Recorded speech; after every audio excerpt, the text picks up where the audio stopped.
रात के 11:47 हो रहे थे। मैं अपने पुराने गांव के घर के बाहर खड़ा था।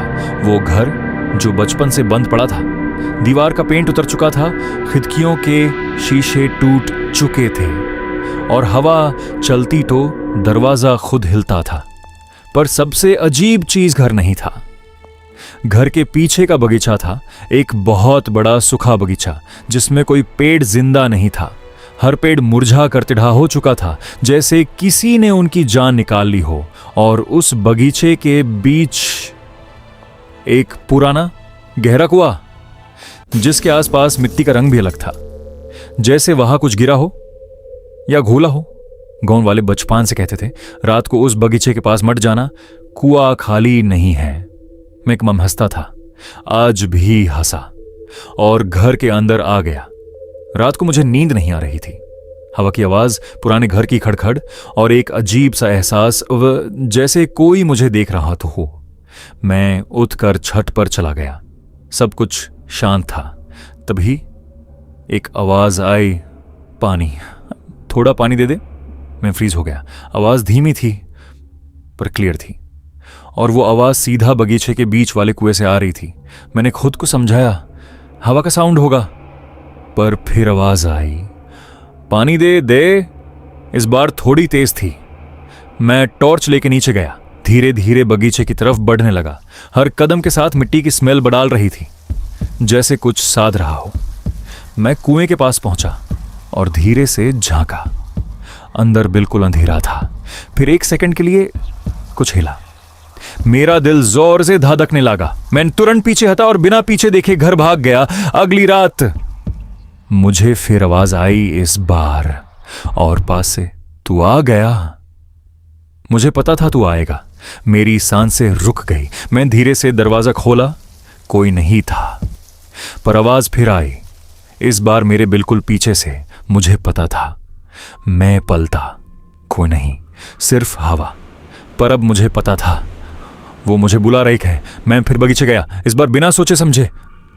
मैं कुएं के पास गया और अंदर झांका, टॉर्च ऑन की और मेरा खून जम गया। नीचे मेरा ही चेहरा मुझे देख रहा था, पर वो मैं नहीं था। उसकी आंखें पूरी काली थी और उसकी स्माइल इंसान जैसी नहीं थी। टॉर्च ब्लिंक करने लगी और नीचे से आवाज आई, तू ऊपर क्या कर रहा है? मैं तो यहां हूं। मैं चीखा और पीछे गिर गया, फिर भाग गया। पर अब देर हो चुकी थी। अब वो मुझे छोड़ने वाला नहीं था। तीसरी रात मुझे नींद नहीं आ रही थी। दिमाग में बस एक ही सवाल था, अगर वो मैं था तो मैं कौन हूं? मैंने डिसाइड किया, आज मैं सच जानूंगा, चाहे कुछ भी हो। मैं रस्सी लेके कुएं के पास गया। हवा अब ठंडी नहीं थी, बर्फ जैसी हो गई थी। मैं धीरे धीरे कुएं में उतरने लगा। हर स्टेप के साथ आवाज क्लियर होती गई, बस थोड़ा और, तू पास आ रहा है। मेरा हाथ कांप रहा था, पर मैं रुका नहीं। नीचे पहुंचकर मैंने टॉर्च जलाई और जो मैंने देखा उसने सब कुछ खत्म कर दिया। वो वहां एक स्केलेटन पड़ा था, बिल्कुल मेरे जैसे कपड़े पहने हुआ, जैसे मैं खुद हूं, पर मारा हुआ। उसके पास एक फोन पड़ा था। मैंने उठाया, स्क्रीन ऑन हुई और एक वीडियो चल गया। वीडियो में मैं खुद था। अगर तुम ये देख रहे हो तो मैं मर चुका हूं। यहां कुछ है जो इंसान की आवाज कॉपी करता है, ये तुम्हें नीचे बुलाता है। और फिर वीडियो रुक गया।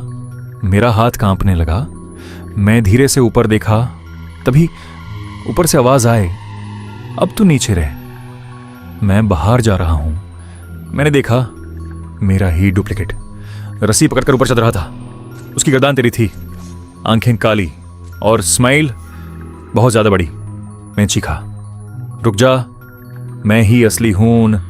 वो रुक गया, नीचे देखा और बोला, अब नहीं, और वो बाहर चला गया।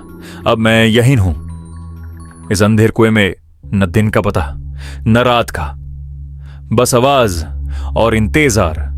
कभी कभी कोई ऊपर आता है, झांकता है, दर के पीछे हट जाता है। तब मैं धीरे से बोलता हूं, पानी, थोड़ा पानी दे दे।